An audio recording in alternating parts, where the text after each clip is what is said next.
also the voice actor for Spike Spiegel from Cowboy Bebop, so I'm surprised you didn't know that. Yeah, and he's not Steve from Blue's Clues. Not Steve from Blue's Oh. Clues. Okay. Oh no. Hold on. What's happening? Something's happening. Sophie threw me off. That never happens. Are we live? Yes. Okay. Hey, Welcome to Curse of Strahd. Not a real episode, but this is a real episode. Talkback. Strong start. We're talking and we're going back. And we're reliving all of our favorite moments. Join us this Sunday, D&D. Next Thursday, Monster Hearts. Okay, this is Talkback. Oh my god, Emily said, what the hell, you guys? And I agree. Okay, this is a Talkback. For anyone who's not familiar, we're just going to, it's very casual, we're just going to talk about the first, 17 episodes of Curse of Strahd. Going to kind of go around the horn, ask you questions about character motivations, some of your favorite moments. Of course, you can ask me anything you want. It should be a fun reliving of what I think has been a fun 17 sessions. All right, I'll start with my Curse of Strahd motivations. Curse of Strahd, obviously, is a very popular D&D module. I probably the most popular, I think, from at least from what I've seen. I have run it before. I ran it in 2019, and it's great. I mean, there's a reason why it's so popular. It's a great setting. There are a lot of great characters. It's a good module, but I wouldn't say it's a great module. There's a lot of stuff about it when I first ran it that I didn't really like, and I was like writing down a bunch of my just ideas, the stuff that I would do different.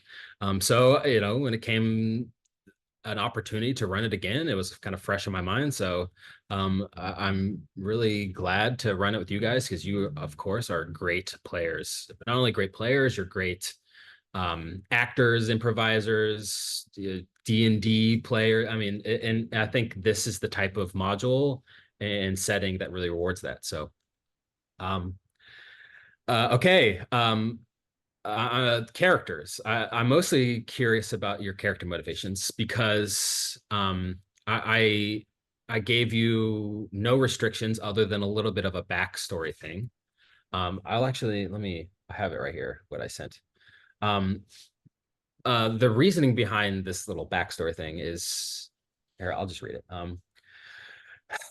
I'm trying to kind of lean into some of the themes of the module that are prevalent but aren't really like explicitly said in the story, but I think these are crucial. Basically stories of redemption, vulnerable people who are trying to make amends in their lives, or have impossible goals, they have regrets, people who are low that are aiming to go high.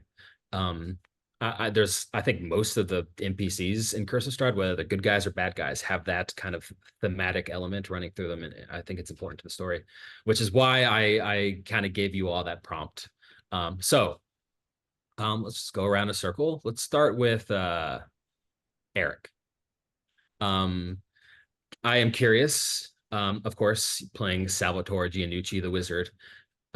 What was your motivation to play a wizard? What about like your backstory? Because your character has a specific backstory. What inspired that? I really, based on like the questions that you asked, I just thought a person coming from a cult was a fun idea, which is Sal's background. And I'm playing a wizard because somebody else was playing a cleric, so that's why I chose wizard. Um, that's it. I wanted him to be like almost evil, and then just kind of give up that and see how he deals with the world of Strahd.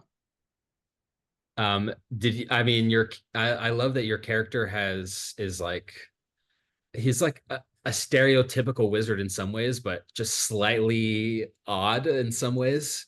Like your conception of the character obviously is like cult background. Like when you first conceived of him, did you think of him as like a very high status wizard, No, or definitely not. Just okay, yeah, lowest totem pole in the cult, going to whatever the dirty work of the cult is. That's kind of where he was. He wanted to be powerful. That's why he joined the cult, but he never really found that or was respected at all. cool. Yeah, I think that's a great background, and that fits perfectly with themes. Also, it fits perfectly with some subplots of Curse of Strahd that I have kind of woven into your character. I mean, I changed a lot, some of what happens, but it was. I mean, you didn't know, but it was kind of perfect. So, Okay, good. He's I did he has a southern accent and his name is Italian because I just had the idea of a spaghetti western is really what that came from. So amazing. that was the inspiration behind the southern accent and linguine and all the pasta theme stuff. Cool. I didn't ever put that together, but I mean, that makes sense. I should have Why seen would that you? coming. It's insane. I mean, yeah, it is insane. But I love it. All right, Sophie. Um, what were your motivations? Obviously, you got in there with the cleric before Eric could get in there. Yeah, I didn't know that I'd sniped you. That's very funny. I feel, I don't know, like I'm really always drawn to the cleric class, but knowing the little that I did know about the setting, I have run 4 sessions, I think, of Curse of Strahd. Um, Played out very, very differently than how ours has gone. And the bit that I knew was like, oh, this is a world that wants to break you. It wants to corrupt you. And I don't know like where we're going. I don't know like the end game of this by any means. So there's no like spoilers that I know for this. But what I wanted to do was put a character in the world that is going to resist that as much as possible and have the kind of biggest consequences if they cannot.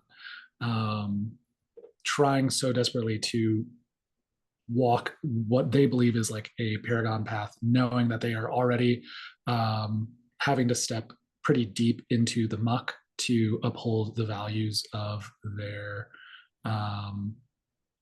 order, of their religion, and doing so with the purest intent of protecting the people who get to kind of live in peaceful ignorance and get to live in peace. That she goes into the darkness, kills the things that go bump in the night, not necessarily with malice, but with purpose. Cool. Also thought very much so a bit of a Western theme. The early character art for Petra was very like a little bit more leaning like Bloodborne than like traditional Western. But if we'd been in a setting where there was gunslinging, there would be guns slung. Wow, there's been a Western kind of tinge to this entire time, and I had no idea. Cool. I mean, Petra's a great character. Of course, I knew that you knew a bit about Curse of Strahd. So it was, your character fits in perfectly with Van Richten. So I mean that tying your characters together was fun. Made sense, and I like that. Petra was already very accomplished or prepared. The kind of backstory limitations aren't necessarily for Petra like physical. So is your question for you, your character is prepared, but obviously you're a cleric, but how into the monster slaying aspect did you expect or want Petra to be? Yeah, so the other like big like takeaway inspiration for me is a book series. One of them, I think, I can't remember what the series is called, like the overall, but one of the books is called the Spook's Apprentice, which is a series about hunting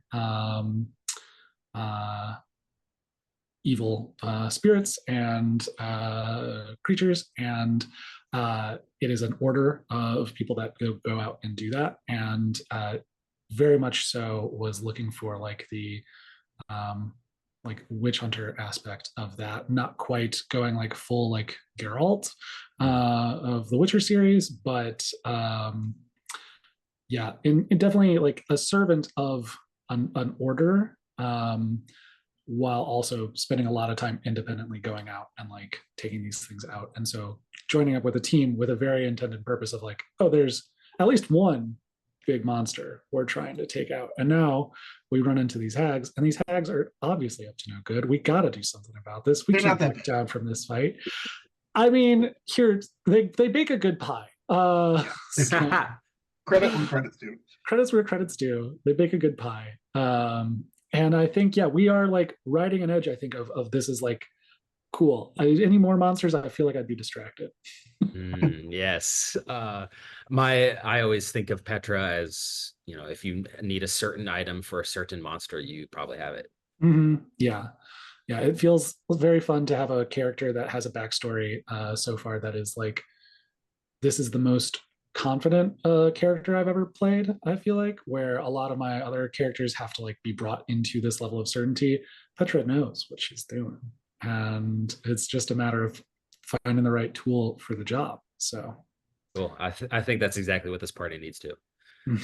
Michael, can you explain, of course, your character with two names, and your conception and background of the character?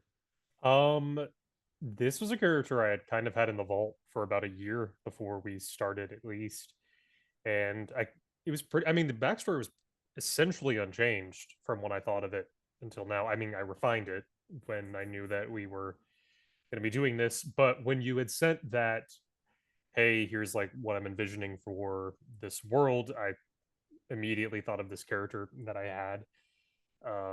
It's like, okay, yeah, that fits great. And I had always wanted to give that character a full campaign. So it all just worked. And it really was done just around the principle of pretending to be someone for like the first half of a campaign and then revealing that that was not true at all. And actually, when we started, God, it feels like so long ago now, but when we were first starting talks about doing Strahd, because I'm unwell, I will frequently like tie in or put in details for stuff that like no one else would notice, but like I like it, so I put it in. So in the villains one shot, way back last year with me, Evan, JMO, and Emily? No, Kelsey. My character's name was Magnus, and I did that because I knew that Teddy came from a country called Magnus, the Kingdom of Magnus. And then there was also something with Achilles in campaign 2. I'm kind of struggling to remember what I did, but there was something with Achilles because I also thought he was going to be a 1 or 2 shot character and then fuck off. And I was like, oh yeah, and I'll put in details that also relate to my Strahd character. So there's stuff about Achilles and Magnus that I was pulling to tease the eventual. Dang, Strahd. you've had this. How often do you make? I have characters? a lot of free time. Cool. I used to make a lot more. I used to have like 20 something characters in D&D Beyond, and now I've kind of streamlined just to the ones that are being used. So I think now I only have like 6 or something in there, but I do enjoy just making different character builds and see like what I can get up to. You obviously Teddy / Richard Charming, yes. Is, you know, living as something that he's not, or at least at first, and maybe even at second. I will admit that for all of your backstories that you gave me, I purposely chose, you know, some part of your character psyche to try to exploit, like purposely exploit. And for old Teddy slash Richard, the idea of like, living as a lie was kind of stuck out to me. Which is why which is, a precursor to why there's a Vistani background to Teddy. Yeah, triple lie. Triple lie, yes. If you're gonna lie once and twice, gotta go at least 3 times. Uh, Question of, I guess, for your character. What does Teddy think about? Does Teddy believe it? Does Teddy change their actions, behaviors? I think he believes it. I think enough people have said this is a thing for him to believe it. He doesn't necessarily like it. He liked he's and really loved his family. He thought that was his blood family. Um, he liked being noble. And so having that called into question is a little upsetting for him. So yeah, he's not thrilled about it, but he believes it totally. Yeah, the liked being noble part has come up a few times. Yeah. Eh, maybe we'll not see the end of that. He's less of an Teddy is less of an asshole than Richard is, but they're still both very materialistic people. Interesting. We'll see if that comes into play later. Zach playing Gabriel Astrum. Yeah, I before the stream joking that Gabe hasn't done anything interesting. Of course, Gabe has been at the forefront for a lot. So, what is your inspiration for Gabe and Gabe's backstory? Well, first of all, I played a paladin when Sophie DM'd me the first time we played through this, and I gravitate towards paladins. I just really like them. I like the little bit of magic that they have. So like, especially, there's some like flavor things that can happen, but yeah, they're just beasts. And I feel like when I am in a group setting, like on like, I don't know, like even like online video games or something, like I usually play the tank. Like that's something that I do. And so that's why a paladin. Um, and then I've always really been drawn to Asimars. I think they're really cool. It's a really cool race. Um, and I thought, what better setting to play an Asimar than Strahd? Um, and I'd be lying if I didn't admit that definitely partly inspired by Yasha, Ashley Johnson's character in campaign 2 of Critical Role, um, with the Fallen Asimar part. I just really I like that there is that like sub race of Fallen Asimar, and the idea of coming up with a backstory as to why that happened was very interesting to me. Um, and also making it a part of his backstory that he's not just like a human with celestial blood or something like that, but he was like actively like sent down from the heavens and then like corrupted, which I found to be very interesting. Um, and so yeah, that's kind of what was the initial process for creating Gabe, and then I really enjoyed Sophie's idea of these orders, and also we were both religious characters, so it made sense to kind of combine in that way, and so to come up with like what a different order would be under that same religion was a part of Gabe as well. Like Petra is like the monster hunting order, and like getting rid of darkness in that way. And Gabe was a part of the order that's like focuses on like the human side of darkness, or like the humanoid side of darkness, and like almost like a mafia buster or something like that, kind of a thing. But being around those people, he kind of like got corrupted by them, and sought that lifestyle, which is where he met Richard, which was another fun tie-in. It was fun to have a couple of backstory tie-ins there. Like that, I was the only one that didn't know anybody. Yeah, I was like, oh, it's you and you and you. I was like, and I'm Seth. yeah. I mean, I think that has been perfect, That's honestly. cool. But yeah. So long story short, really like paladins. I liked the idea of playing like a religious figure in the world of Strahd who maybe didn't like that part of themselves or wasn't connected with that part of themselves.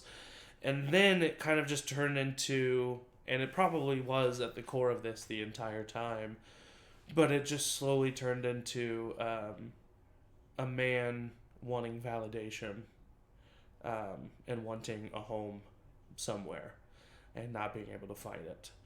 And just like what that does to a person and how they think and act. Uh, Great. Paladin, first of all, is, I mean, a perfect class for Curse of Strahd, and obviously Fallen ASMR. I mean, the Abbot is a character that's very similar. In fact, I worked with Adam and changed the backstory of the Abbot to just basically closely match Gabe's, Yeah. because they was already so close.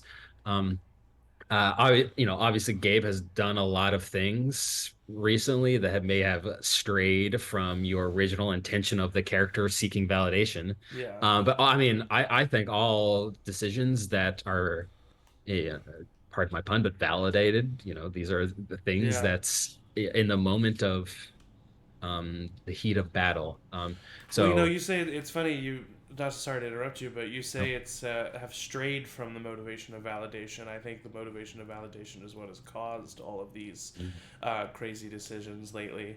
He, he felt like the god that he had abandoned and was trying to find again was not willing to forgive him, and so he then went to this new god, and he also kind of went to Richard and was seeking out these pillars that he could hold on to, and they were all crumbling. And I think that that desperation is what caused the drasticness of the decisions that he made, because he was just emotionally manipulated. He was seeking validation and reassurance, and someone tell him that he did a good job, and that's what the Night Mother did, and it caused him to do things that he probably wouldn't have normally done. Yeah, for sure. Yeah, I think it's in service of a really fun story. Yeah, lots of people reaching out to Gabe, and like you said, I think you said it well. Pillars reaching out are crumbling around him, and I think there's a lot of moments where Gabe and probably Zach were confused about what to do, and Yes. for me, that's really fun. Cool. All right. I will So, say, yeah, just real quick before I will say, literally one of the crazy decisions that we're talking about. Afterwards, I talked with Matt, and he literally said, like, yeah, my goal was to make you feel that way. He was like, he actually said, like, that was my goal. I wanted you to be confused and not know what to do.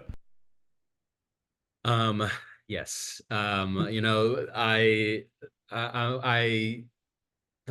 to me, the purpose or the cool part about this module is that it's it's like, I think Sophie said, it's trying to like break you down. So I'm I trying loved to it. lean I into it. loved it. I got a little meta with it because I took from your backstory, but to me that it's not meta. This place is crazy. It knows you. Okay, so all right, let's just go around the horn again, because I'm curious about if you have like, particular moments that stood out to you, good or bad, or, moments that surprised you about your character. I'll go first. I have a lot of favorite moments so far. Sal, when you're like running the bit with the pies, um, I mean, it's funny and it's kind of sad in a lot of ways. Sad. Um, and I just like that you're committed to it, because I think it's adding a lot to Sal's character, especially after some other transformation that Sal's gone through. Yeah. Um, Petra, when you killed those two hags, that was like the first battle, and you're the monster hunter, and that it's cool. I mean, you made a personal enemy. Yeah, Yeah, killing two eggs and then condemning like myself to be haunted by another was a big like early start of the game for me. Yes, cool. Yeah, I love that. And that's fun as a DM to be like, okay, there's one character that really hates this one PC, and she's like pretty good at magic too, so that's kind of fun. Cool. And then of course, Teddy, I think you were Richard at this point when you married Escher in the castle. Gotta admit, didn't see that coming when I was preparing for that session. Neither did I.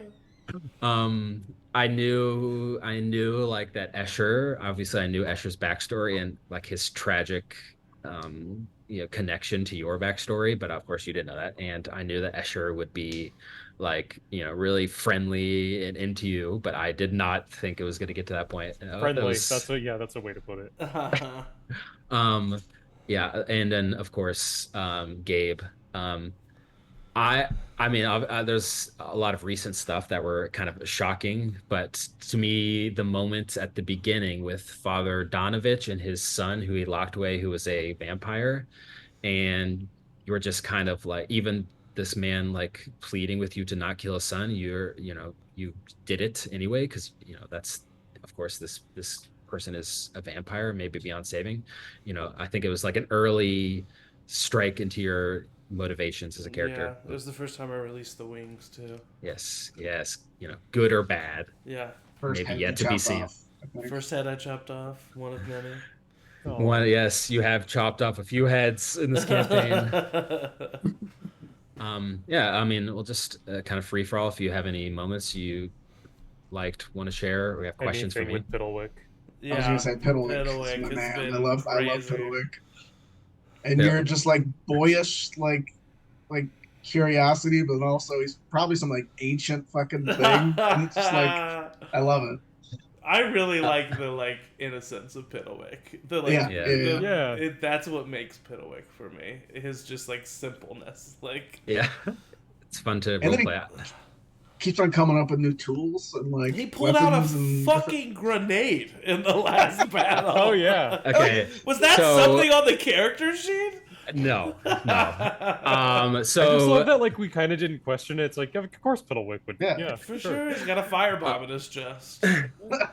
One of the things from the first time I ran Curse of Strahd that I was trying to improve was basically every character in every situation as written is really sad. Everyone is just having the worst day of their life, which I mean that's fair. Yeah. But there's got to be some sort of levity in it, and I was really aiming to bring that to this. Piddlewick, I did not. That was not in my plans. In fact, in the book, Piddlewick is he's like in the castle somewhere, like in a place that you would never run into him.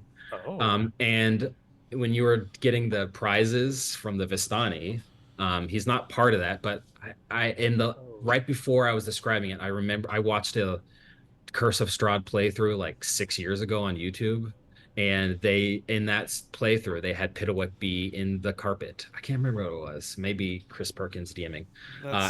So I was just like, let's put him there, and it's been fun. He was it's fun to roleplay. I couldn't imagine this game without Piddlewick. I don't know. Yeah. He's so much fun. Yeah, and then the grenade thing is not mechanically part, but that was so that's a little bit more of my own flair I'm putting in. I like to think that. Please never stop having Piddlewick just spitting out. I think that was Piddlewick watching Sal, and so Piddlewick came up with something inside of him that was like fireball. Yeah, I mean, yeah, for sure. I mean, but can we also talk about Sal releasing the devil for a second? That was nuts. That was still relatively early on, to where the entire time I was like, so how's this situation gonna go differently? Because this isn't surely what's about to happen, is it? And sure enough, I felt like it was the only option that I had. I felt like yeah. And then when you were like, I was surprised you actually did it, I was like, I didn't know what else to do. It was the only thing, I couldn't think of anything else to do other than just try to do it. And the way you described hell, Matt, was so visceral. Yes. I right before I think that session, I watched the movie Talk with Me or Talk to Me. What's that Oh, talk to movie? me. Talk to Me. A24 horror movie that came out last year, Oh Australian. yeah. And there's one scene in that movie which I love, and it's just this very brief moment of this guy like in hell, and there's all these people around him like grabbing him, and like and it's like over in like half a second, and I love that image of it, and that was my motivation for hell. Yeah. It reminded me of. Have you seen the Robin Williams movie What Dreams May Come? Yeah. It Yes. was very similar to that hell of just like the literal walls and floor are made of just people reaching out to you and like very very visceral. But yeah, that's definitely a moment that stuck out to me. Sal doing that for sure. What about when you and Sal got those guys killed? Oh man. I didn't. I mean, I Don't try to thoroughly- put it on Sal. I thoroughly. It 100% was on Sal. Oh my god. I mean, I thoroughly. I don't know what you thought, Eric, but I thoroughly was just like, oh, classic D&D hijinks. Like this is just like a. I did not This think is just that a we were normal, going to see like, them hung up the next day. Yeah. We're gonna like see them carted away with handcuffs behind their back, like we didn't do anything. We're gonna point at them and laugh, and, But that was the moment where I realized, like, oh, this is gonna be a little different than for real, same. Yeah, I was I on all of my like preparation, I used OneNote for all of my session preparations, and I always like write down things from to me remember, and I'm always writing down like,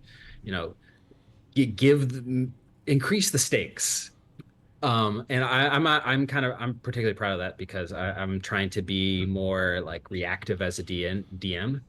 And I had plans for those characters that I'm not going to tell you because those plans have gone in other places. But when you did that, and I was like, this is the perfect moment to not only like give some real consequence to your actions, but like it was fun. It's kind of living world. And the fact that they were the sons of what's her fuck. Was definitely unexpected for me. Was that decided beforehand, or was that cherry on top? No, as written there, they're Fiona's sons. Yeah. Matt, in the chat, Emily says, Matt, which player decision has surprised you the most? Which player decision has surprised me the most? You've all surprised me in a lot of ways, which is fun. I mean, Eric with the devil. I mean, that definitely surprised me. I mean, I kind of planned for that eventuality, and when you said yes, inside I was like, "Fuck yeah, hell yeah, that's great." What other like options? I guess we can't. Alternate. I don't know. I thought maybe you would like just run, or I'm not sure what you were doing. Honestly, it's fun to come up with scenarios, and I don't know what's gonna happen. If you want a player to push a button, I'm your guy. Yeah. Eric is your guy. Yes, that was. I've given Eric many red buttons.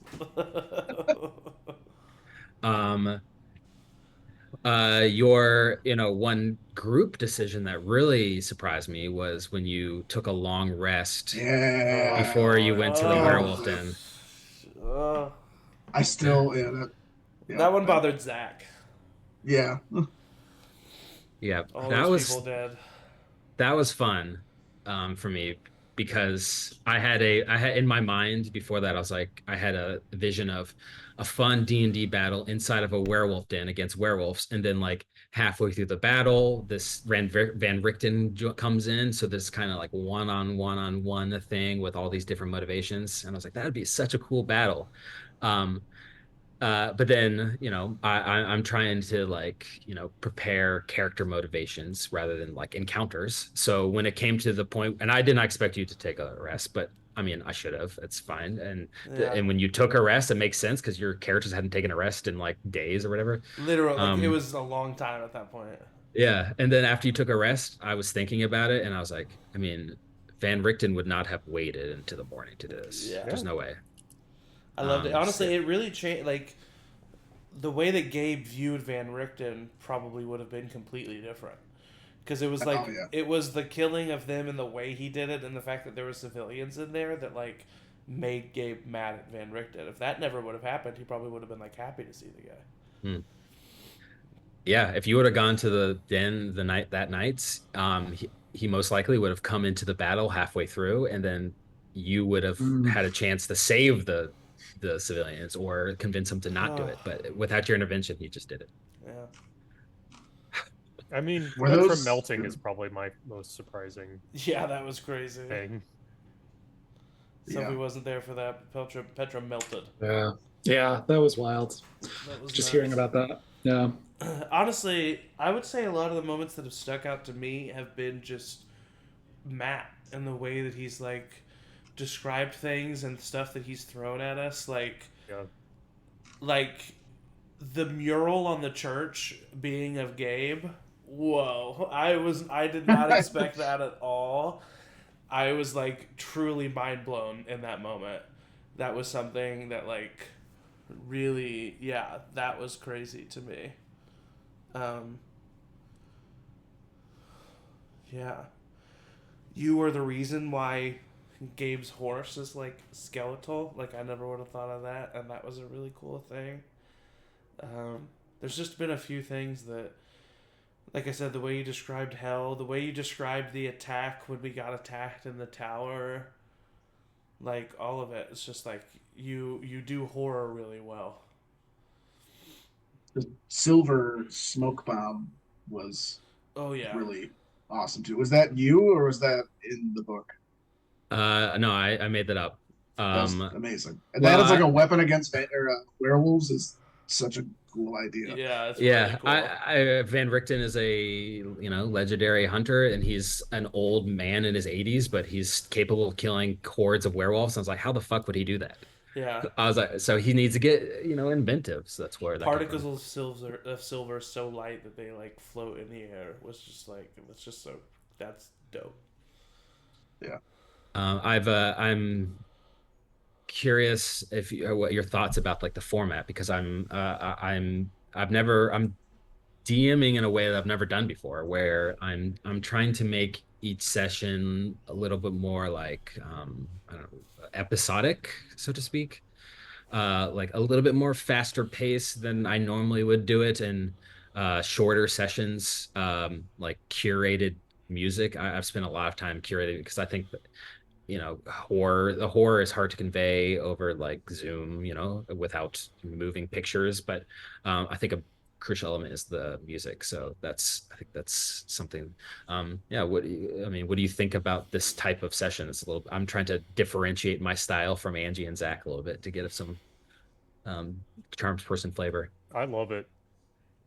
I like actually, I mean, as much as we talked about like, being able to play for way longer, I actually like knowing that there's one session every other week that's just a quick couple of hours. It's just, I don't know, especially because I think this is my old person 9 to 5 brain working, but it's nice being able to be like, okay, yeah, we do a session after work today, but it's a couple of hours and it's going to be fun, and then we can, go on. I think it's a really good change of pace from our typical, 4-hour sessions on Sundays. I love the shorter sessions, and I think I don't know if it allows you to maybe end on more cliffhangers because you can just end it almost whenever you want, whenever we have a good moment. I think maybe I would struggle if it was my only D&D in my life. If it was every other week for 2.5 hours, that might not be enough. But because I play every weekend and other days, I love the shorter sessions. Yeah, I like them a lot too. And I think that, like you said, they're not just shorter in length, like the in-between is shorter. Which, probably on one hand does cause me to like there's probably some like really long conversations that Gabe and Petra could have had, or, Gabe and Richard could have had that are like, yeah, we might miss out on some of those, but horror as a slow burn, I feel like doesn't work very well. Because it does at times, obviously, but I think like the pace and the fact that we're constantly going means that we're constantly like on edge, and we like don't know what's about to happen, and like we're kept on our toes and we don't really have time to settle in, which I think is a good thing for our characters. Like it's caused us obviously to make insane, crazy decisions, like jumping out of windows and stuff like that. But so yeah, I really enjoy it. Cool. Sorry, Sophie. I was just gonna say, like, the shorter time period and like the fact that it is 2 weeks apart makes me crave it so much when it is here, and I'm so excited for it. And like because of that, like I feel more willing to, like, I don't know, lean into the chaotic nature of like like, okay, we've only got a little bit of time, let's get into it. And like you pushing us to kind of move faster helps us, I think, focus on the important things. And like Zach said, I think there would be more room for like conversations, but that would pad out more. And I think like we even then like kind of talk about our intentions a little bit more outside of the game, like in the Discord and stuff like that, of like, oh, this is what I was trying to go for, does that feel like it landed? And like then that comes across also in the game too, in those smaller, tighter moments. Yeah, it's been, yeah, I really agree with Sophie on that. I like that a lot. Yeah. Like the fact that we've never really as a party taken the time, because we haven't been able to talk to Sal about what the fuck is going on. Like I know we keep on like being like, all right, we're gonna talk about it. We're just like, we'll talk about it eventually. We'll yeah. talk about the fact that you control the devil and have devil horns now, but not right now. We can't do it right now. Yeah, like, I think this is the most sessions of an actual D&D campaign that we've played that there hasn't been a truth or dare. Yeah, well, probably. Well, they're happening every week in campaign 3, basically. Yeah. Yeah, every time they made a new person. That's not surprising. I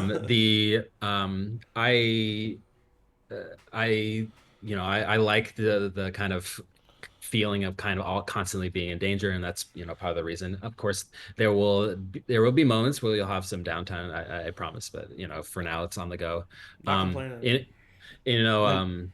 Like I think Zach, as you as a DM, like the kind of quiet moments of like character to character in between adventures, that's your like superpower as a DM, I think. And I'm that's not where I shine, I think. So I'm just, to me, I'm like, I get to the parts where I'm good, You're killing it. You're absolutely killing it. I do think it also puts like rests at a premium, yes. which I really enjoy. It's frustrating because I have so many spells that I want to transfer into my spell book, and I just have not had time to do them in game. But I like that we have to, like, we had to decide to take that long rest or travel an hour to like the Wolves Den, but we decided we're all tapped and exhausted, so we had to rest. So I think it.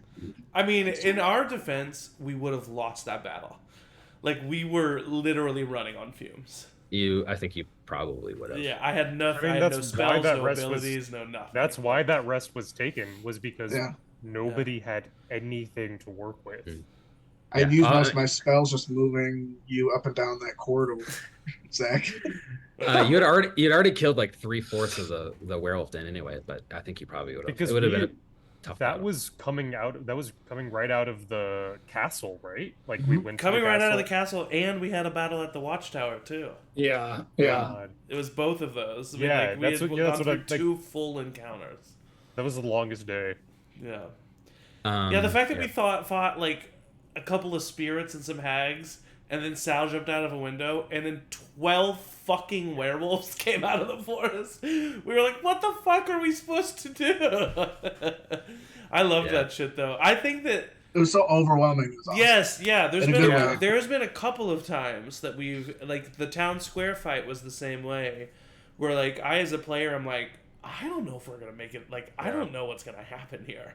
And I feel like that's been really fun, because I feel like that also puts them... I don't know, that puts me more in the world. It's like it's very dangerous. It's like getting into shit. I mean, the fight that we just did 2 weeks ago, Sal should be dead, 100%. Sal should be dead. Sal is only not dead because Matt is a nice guy. Exactly. Like, that is literally the only reason why. So I regret not killing your character. I fully regret it, I will say. I will, but Come get 'em. there is a mechanical reason, or I guess not mechanical, but a story reason why Sal specifically did not die. But having said that, I should have slaughtered your character. For sure. I regret it. Yeah, that would have added. Oh man, I should have done it. That would have added beautiful stakes. But you know, Eric, do you have okay. any idea what you would have come up with after that? Like a new character? Yeah, do you have any idea? No, I don't. But it'd be something so ridiculous that Matt would be mad that he killed my character. No, I don't know. I don't really have another character idea. You would just come back as that wizard teacher, like Yeah, maybe. like somehow he gets like you guys switch places or something. Yeah, what's going on? What's going on with that wizard teacher? Yeah, what is going on That with that I'm wizard teacher? so confused about it. Well, I just haven't had time to like look into it. It's like Yeah. everything's always happening. I'm casting another spell. It's like, hey, don't forget about me. You know, like I can't do anything about it. I'm fighting. Also, get out of the fucking way. Yeah. Okay, well, if you guys, have any other thoughts, questions for me, any other ideas, whatever you want.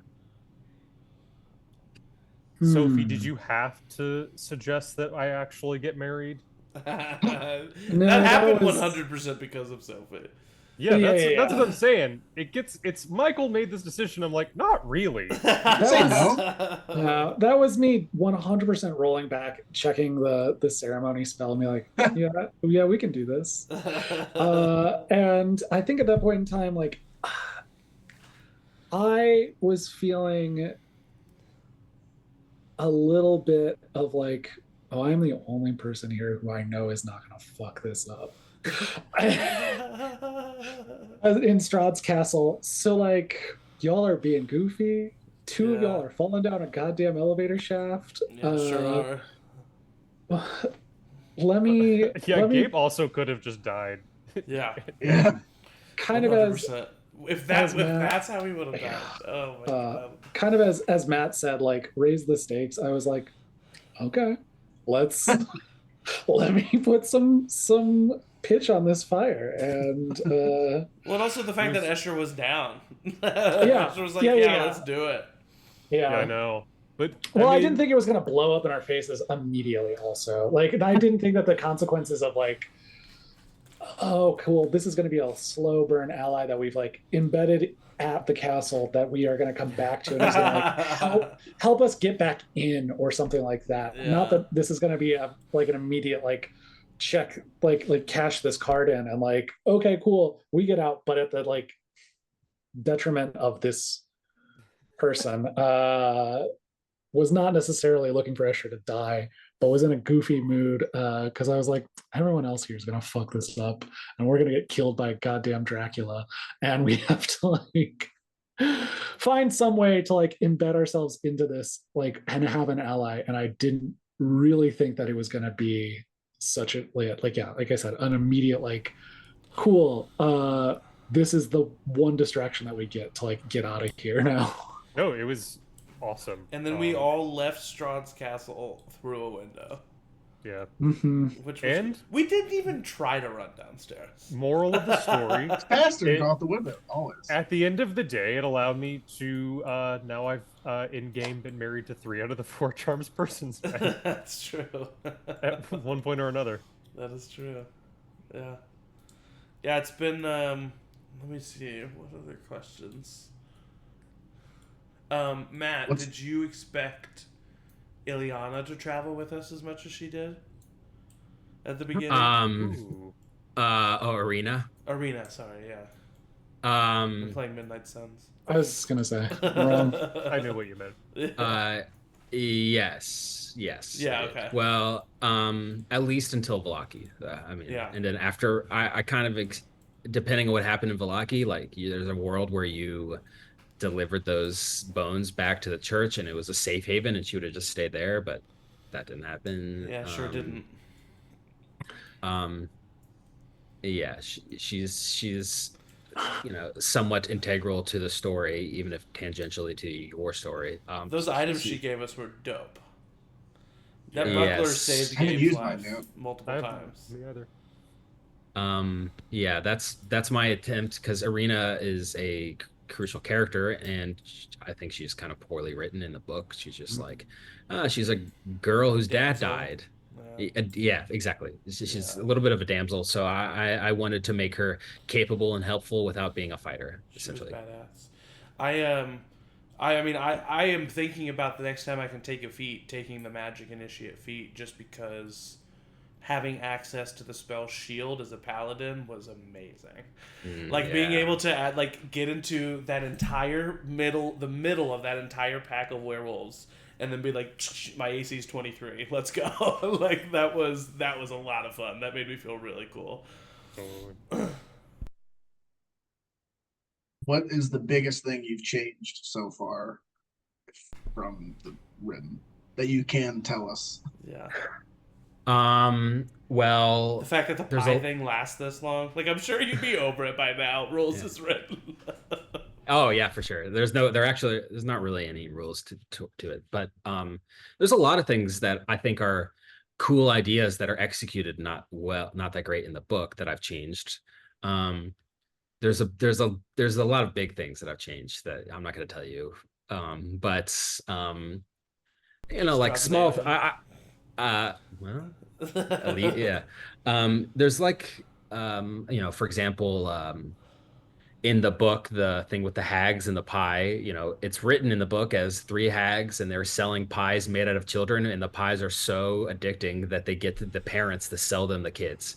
Now, that is such a good gothic horror premise. I Yeah. love that. It's so fun. But then right after it introduces it in the book, it's suggestion for how to run it. It says the characters walk down the street of the village of Barovia and they see the hag stuffing a child in a sack. Now, What? Oh, now that's kind of a striking image, but that ruins the whole Yeah, thing. it gets rid Yeah. of the I drop. like the way you did it much better. Yeah. Yeah, Yes, I got that's to like the cast divine sense and like see that there was some fiend going on there and like you guys yeah. are Find the sitting in children their living upstairs and room. everything. Yeah, Yeah, that's yeah. see exactly. So Yeah. I've changed a lot of stuff like that, and that's like a product of me running the module once before. Um, the in the module, the fortune teller, which I think that's my favorite session, the fortune Madame Ava session. Mhm. That was a lot of fun, but it was fun to role play as Madame Ava. But that's like part of the book, and she's giving you a fortune about essentially four things, and it's supposed to be just four things to the party in general. But the way your characters and your classes lined up, it was perfect to tailor each fortune to your character, Oh, that's because dope. we got like a holy symbol cleric, Mhm. sun sword, fallen paladin, of course. There's the Tome of Strahd, wizard. Um, and then the last one, a little tangential, not quite as cut puzzle piece, but that one is to find the person that would help you in your battle, and it was Arabelle. Um, I love Arabelle. Every time Yeah, that we have she's a cool. scene with her, so much Arabelle's fun. fun. She's like one of my With Middleweight. go-to D&D DM NPCs. Yeah. The Like duo of Arabelle and Piddlewick is yeah. top notch. Putting hands over most the of eyes. That's my great. most of my D&D characters or my D&D campaigns have at least one like 8-year-old child who I just play as an adult. It's funny to me. So Arabelle's fun, but she tied into your kind of Bastani background pretty nicely. So that worked out well. That was great. I mean, I changed a little bit, like the Tome of Strahd is an item, but it just kind of gives you backstory, and so I tied it more closely to your like individual backstory and made it like a spell book instead. But Great. Rules as written is Rictavio Van Richten. um, No comment. no comment. Interesting. Interesting. Because that was also a moment of like, what? That guy, that Yeah. annoying fuck that we talked to in I the thought he end was was cool. Von Richten the entire time. Yeah, That's funny. well, maybe. There's a lot that I want to tell you, but it'll be revealed. Okay. This is me just not knowing anything about the module of Strahd. So if you had to give a rough guess, Matt, how much Strahd do we have left? I would say this is close to halfway, maybe a little shy of halfway, I would say. Okay. Oh, So we're looking at What level do you think we'll get to? My guess is maybe 9, 10, probably 10. Okay, cool. Coolio. Yeah, the fun bits of like what I do know and what I don't know are I'm like, ooh, The only thing that I knew is something that Matt cut because you said that you didn't really like the house, the murder. Yeah, that's Oh, the only thing that I Death really knew House. too. Death House. Yeah. I think the session I where we ended with me and Sophie in our party was like right at that church. Like I feel like right yeah, around there is when we ended. Because I it do remember was him. getting to Wallachia. It was Okay. yeah. We got to Wallachia, and then the city gets attacked. The church gets attacked, and Gotcha. then that was when yeah we had to part ways with one of our party members, and so that we just never picked the game back up after I that. know, that's how it happens. That's Most sick. D&D Oh wait, stories have go. we ever talked about the grave that Teddy found? No. That's never come back up, right? No, I don't think so. Well, what was the name of the grave? It was What's the name of the the name was Teddy Granger. Oh, Yeah. Okay. The mistake I made is that because that is something that happens a little bit differently in the book too. I made that character be Evan's character, and he never calmed down after that. Evan played a notorious character in that game called Ding Dong.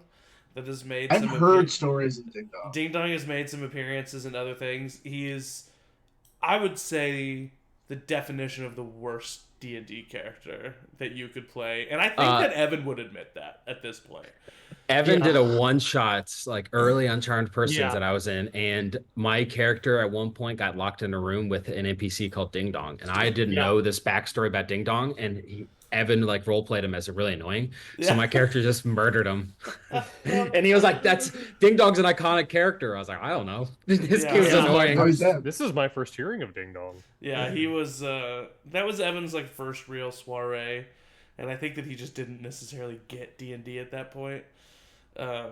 Yeah. As much as any of Evan's characters struggle sometimes with a like willingness to participate in the group, Yes. this character was by far the worst. It literally came like it was something with the house and about how they needed to sacrifice something. I don't remember, and so like Evan's character was like just about to sacrifice this thing, and like wouldn't communicate with us why. And so I was playing this lawful good paladin, and I was like, no, I'm not gonna let you do that. I'm gonna like you. I just met you. You're a crazy man. And it was one of because this is one of my first times playing too, and it literally got so bad to where we were like in real life fighting with each other, and then on the walk home, because me, Evan, and our other roommate was playing with us, on the walk home, Evan and I were like debating pretty heatedly back and forth over like why I was annoyed and why he was annoyed. And then Marcus, our roommate, was literally just like, "Hey guys, shut up!" He was like, "Stop talking about this. It's over. We're not there anymore." Yeah. Evan also officiated my wedding. I love him. Yeah. Best. Yeah, you know, Strahd is it's a dark story, and it's easy to like pick like straight up evil characters. I think I mentioned like try to stay away from like chaotic evil characters because you know those kind of characters live in this world, but you know that's not really the story that I think this module lends it. Yeah. Well, the grave stuff was so cool because I mean we hadn't really. That was really. It was maybe like session 2. Yeah. Maybe it was really early on, and it really just kind of helped inform like the anxiety that he was feeling at that time. Because it's also like, what the fuck does this mean? Is this? Yeah. How does someone know that this happened to me? Like it was just a really cool way of introducing paranoia. Yes, my preparation for each session is I don't know if you've noticed this, Zach, but the more experience I have DMing, the less I prepare for a session. It's a fun place to be my in. preparations for D&D sessions it's a bullet point list at this point. Yeah, Yeah. same. Yeah. I literally I write down each of your 4 PCs and then like one sentence about your PCs that I'm like I can like plug and play where it feels right in the session. Yeah. That's kind of my style. And for like 10 sessions a row for Richard, it was doesn't belong paranoia. So I was trying to like Great. weave that Nailed in it. consciously the entire time. Yeah, it worked. Cool. Well, anything else? I mean, this You guys are is great. Yeah, this yes, has been a thank lot of you. fun. Yeah. I don't know if I've said it on stream, but this is my longest time being a player ever, because I'm usually the DM, and so it's been a lot of fun to experience a character for 17 sessions, and I'm Sad that we're excited. gonna have to kill Gabe. And I'm excited to experience him for more. Nice. I'm really excited to just go to the Wizard of Wines and knock out a pretty chill side quest, it seems. Yeah, we think. Yeah. Turns out the You're a wine spa is day. the blood of children. Oh, great to wash down that fire. You need somebody to cut through that sweetness. Yeah. Yeah, everything that's liquid is children blood in Strahd. Cool. I'm not going to explicitly ever say that, but just know that. Just know that. Cool. Well, I think that's it. Thank you all. You are truly great players. This is so much fun. I feel like I'm, on my toes, and it's going in places I've never thought. And it's fun to, after each session, think about like, okay, that changes a lot about what I thought about what was going to happen. So, and I love that, making bold Also, decisions. special shout out to Kelsey and Adam for being Yes. awesome. Yes. Awesome guests. Yes. Awesome guests. Esmeralda is one of my favorite NPCs, and I know Kelsey has experience with Curse of Strahd, and I was like immediately, the first time I played with Kelsey in a Oh, D&D good. session, I was like, okay, she can nail Esmeralda. Yeah, Cool. Kelsey's the best. Like, Yeah. and then Adam, amazing. I layered a lot onto Adam's character, and he like took it with such fun enthusiasm that, and I think he killed it. It was great. Sophie's Yeah. nemesis. I'm excited to meet him in person and like dispel the mist Yeah. around him a little bit. Yes, I slightly weaponized Adam's CharmedPersons persona, but I have met him many times in person, and he's great. He's a great guy. Also, he's amazing. because our viewers will not see him on Sunday, this is the closest day. So happy early birthday, Matthew! Oh my God! Birthday. It's It coming is my up- birthday. Coming up on Monday. No, Tuesday. Monday. Right? Yeah. So Yeah. No, Monday. Monday. Yeah. Yeah. the The big 2-0. Can't believe it. 20 years old. That's nuts, dude. Yeah, crazy.